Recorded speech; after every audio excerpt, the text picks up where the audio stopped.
ಬಂಧುಗಳಿಗೆ ಪ್ರಗತಿ ಚಾನೆಲ್ಗೆ ಎಲ್ಲರಿಗೂ ಆತ್ಮೀಯವಾದಂಥ ಸ್ವಾಗತ. ಇಂದಿನ ತೊಗರೆಕಾಳಿನ ಮಾರುಕಟ್ಟೆಯ ಬೆಲೆಯನ್ನು ನೋಡಿಕೊಂಡು ಬರೋಣ. ಇನ್ನು ಯಾರು ಹೊಸದಾಗಿ ನಮ್ಮ ಯೂಟ್ಯೂಬ್ ಚಾನಲ್ನ ನೋಡ್ತಾ ಇದ್ದರೆ ಸಬ್ಸ್ಕ್ರೈಬ್ ಆಗಿ. ನಾವು ಪ್ರತಿದಿನ ಮಾರುಕಟ್ಟೆಗಳ ಬೆಲೆಗಳ ಅಪ್ಡೇಟ್ ನೀಡ್ತಾ ಇರ್ತವೆ. ಚಾನಲನ್ನು ಸಬ್ಸ್ಕ್ರೈಬ್ ಆಗಿ. ಇಂದು ತೊಗರೆಕಾಳಿನ ರೇಟ್ ನೋಡೋದಾದರೆ ವಿಜಯಪುರ ಮಾರ್ಕೆಟ್ನಲ್ಲಿ 5,000ದಿಂದ ಹಿಡ್ಕೊಂಡು 6,200 ರೂಪಾಯಿವರೆಗೆ ಒಂದು ಕ್ವಿಂಟಲ್ ತೊಗರೆಕಾಳಿನ ಬೆಲೆ ಇದೆ. ಹಾಗೆ ಬಾಗಲಕೋಟೆ ಮಾರುಕಟ್ಟೆಯಲ್ಲಿ 5,000ದಿಂದ 5,800 ರೂಪಾಯಿವರೆಗೆ ಲಾಸ್ಟ್ ರೇಟ್ ನಡೀತಾ ಇದೆ. ಹಾಗೆ ರಾಯಚೂರು ಮಾರ್ಕೆಟ್ನಲ್ಲಿ ಒಂದು ಕ್ವಿಂಟಲ್ ತೊಗರೆಕಾಳಿಗೆ 6,000ದಿಂದ 7,000 ರೂಪಾಯಿವರೆಗೆ ಲಾಸ್ಟ್ ರೇಟ್ ನಡೀತಾ ಇದೆ.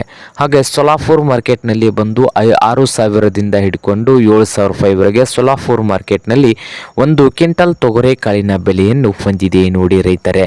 ಹಾಗೆ ಕಲಬುರಗಿ ಮಾರುಕಟ್ಟೆಯಲ್ಲಿ 5,900 ರೂಪಾಯಿದಿಂದ 7,000 ರೂಪಾಯಿವರೆಗೆ ನಡೀತಾ ಇದೆ ಒಂದು ಕ್ವಿಂಟಲ್ ತೊಗರೆಕಾಳಿನ ರೇಟು. ಇದು ಇಂದಿನ ತೊಗರೆಕಾಳಿನ ಮಾರುಕಟ್ಟೆಯ ಬೆಲೆ ಆಗಿದೆ ನೋಡಿ ರೈತರೆ.